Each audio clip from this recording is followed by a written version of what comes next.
All right, so I'm going over module 14.1 and 14.2 review, and I'm going to go over the evens. So first, let's read the directions. It says to write the expression in radical form. So you guys help me write this in radical form. So I know that I'm going to have a radical. What else do I know?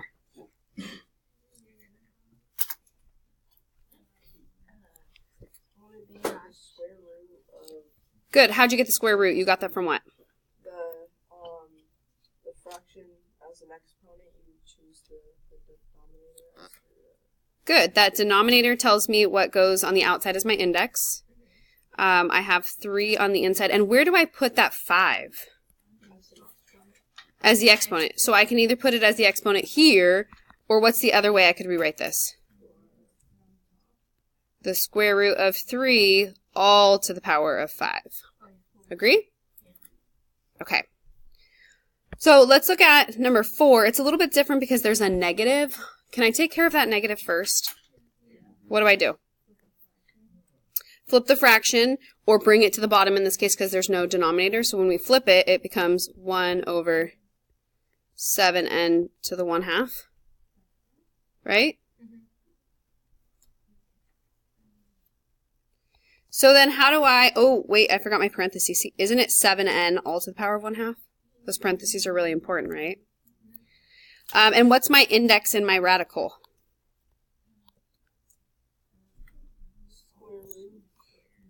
2, so square. Do I technically need to write it?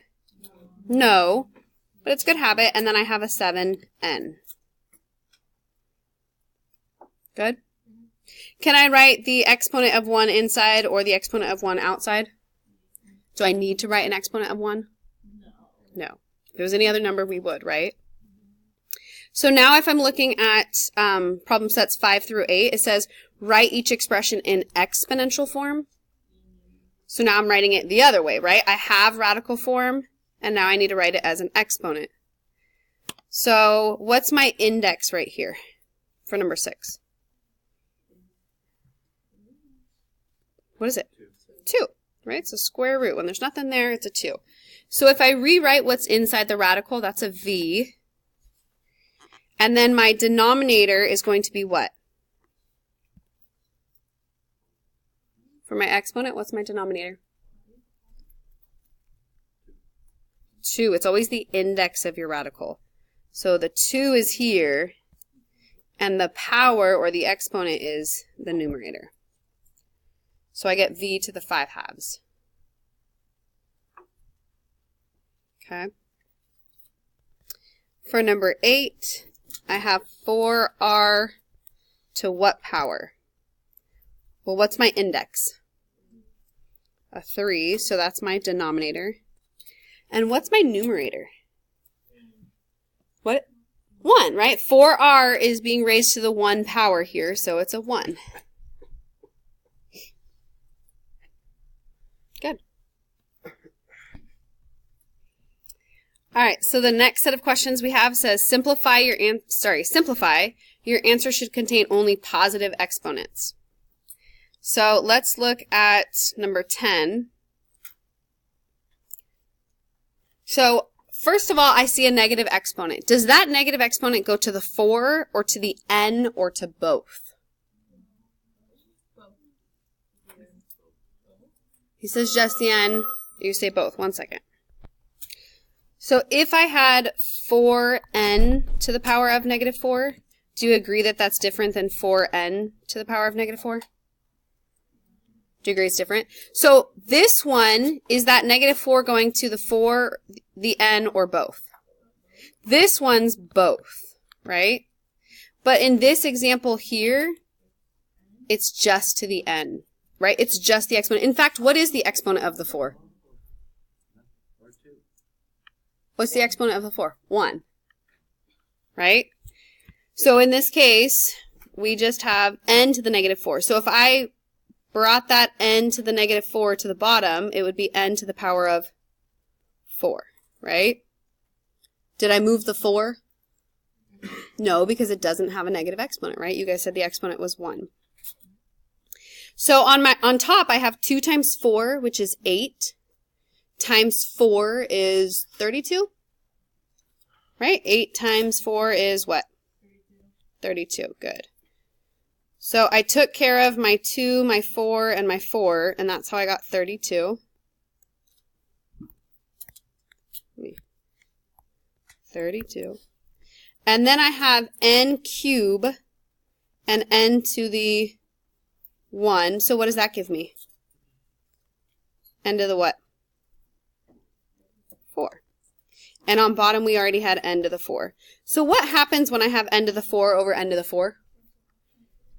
Right? N to the 4th over n to the 4th, all of those are going to reduce. They all cancel out. And so my final answer for this is 32.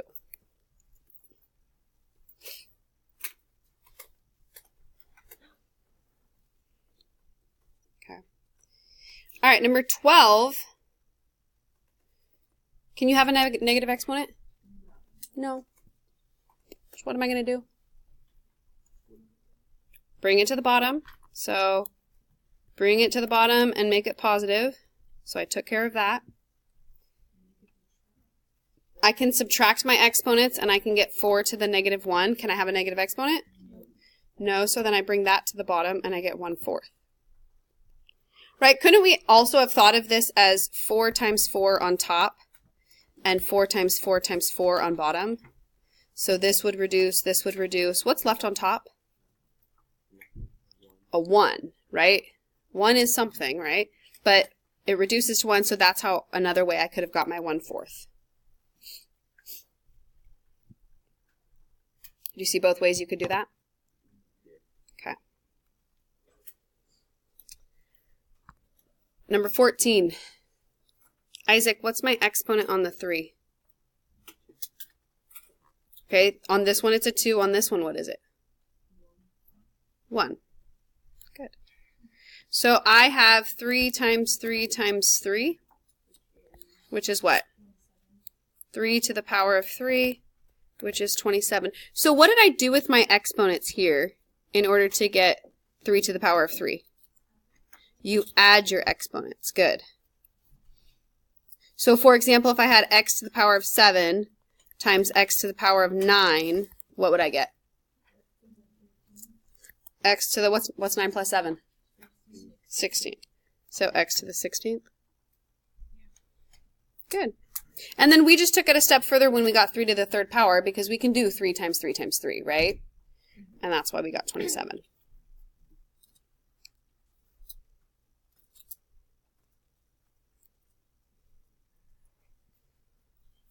Number 16. What do I do?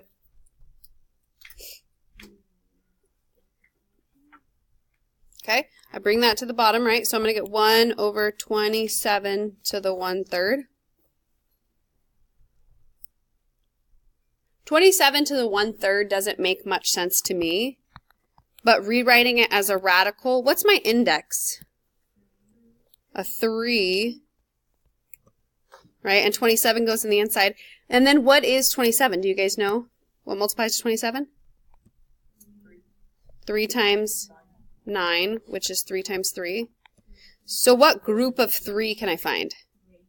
A 3. So I get 1 over, and we found that this was a group of 3. And is there anything left? No. So I get 1/3.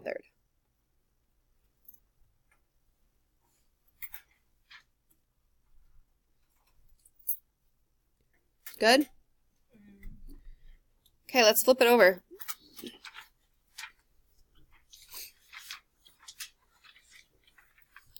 So I want to make sure we get to the radical ones before the bell rings. So I'm going to jump down to, same directions, we're still simplifying, but I'm going to jump down to 22 and 24. So when we multiply radicals, if they have the same index, you can multiply what's inside, right? So I could take 4 times 4, because that's what's inside, and multiply it. So I would get the 4th root of 16. 16 is 2 times 8. 8 is 2 times 4, or 2 times 2 times 2, right? So what group of 4 are we talking about here? A 2, and is there anything left? No. So I get 2 as my answer.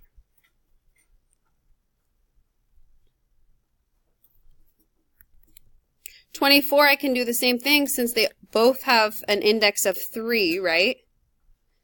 So I have 9n squared times 3n to the 4th power.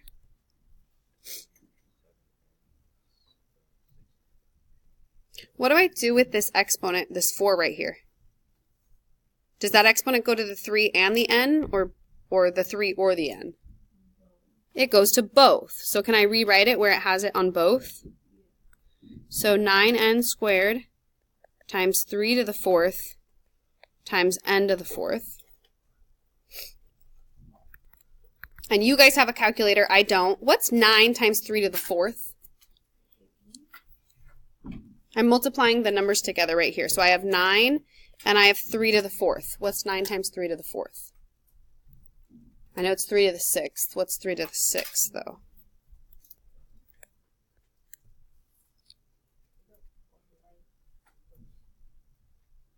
Three to the power of 4.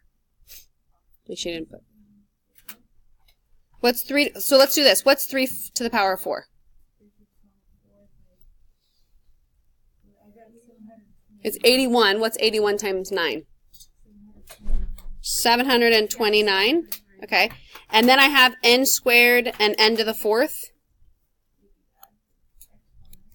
And I get n to the 6th. So we need to look for our groups of 3 here. So I know 9 goes into this because you guys told me it was 9 times 81, right? So 9 times 81, 81 is 9 times 9. Is that a group of 3? So can I take out a 9 here? Brevin says yes. Okay, good. And then my n's, I have 6 of them. So here's a group of 3, and here's a group of 3. So how many groups of 3 did I just take out for the n's? 2 groups. And that's how I get 9n squared. So these ones are going to take a little bit more time or a little bit more work, but are they doable? Yeah.